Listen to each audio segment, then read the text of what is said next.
Oui, donc Pourquoi s'est-il mon père est installé à arrivé Lille? en France au travers des aciéries de Longwy où il s'est fait embaucher avec des tickets de cantine.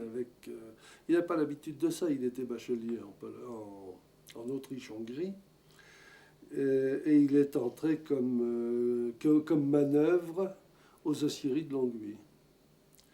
Il en est sorti 3 ans après en tant que contremaître. Je ne sais pas si c'est parce que les promotions étaient rapides ou parce qu'il avait de bonnes capacités là-dedans. J'ai tendance à privilégier la deuxième version. Toujours est-il qu'il s'est retrouvé représentant en matériel sidérurgique et en a profité pour parcourir toute la France. Et connaître la France de l'époque en voiture. Mon père avait par exemple eu, pour information, son permis de conduire en 1924. Il n'y en avait pas des quantités à l'époque. Bon, enfin, c'était comme cela. Alors, ils se sont mariés, mes parents se sont mariés en 28. Et de ce mariage sont issus mon frère, qui malheureusement a disparu, et moi. Mon frère en 1929,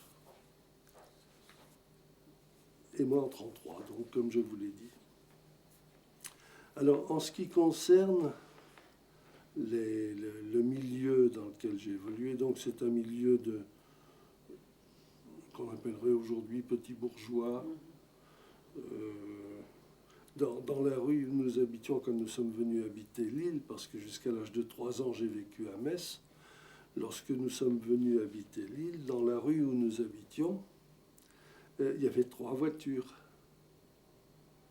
Il y avait 3 voitures. Il y avait la voiture d'un ancien de la guerre de 14, d'un mutilé de la guerre de 14 qui faisait du matériel, surtout des prothèses pour les mutilés, en fait, pour les mutilés de la guerre de 14. Il y avait la carriole, ou la camionnette plutôt, d'un marchand de beurre et œufs. La voiture d'un médecin et la voiture de mon père.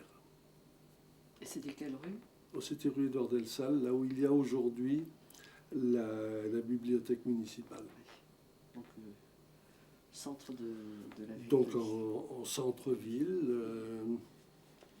pas très loin de la synagogue que mon père fréquentait avec une certaine assiduité. Et pas très loin des écoles, pas très loin par exemple du lycée Fénelon où j'ai commencé mes classes primaires. Et ça, c'était à la veille de la déclaration de guerre, pratiquement en 38, 39.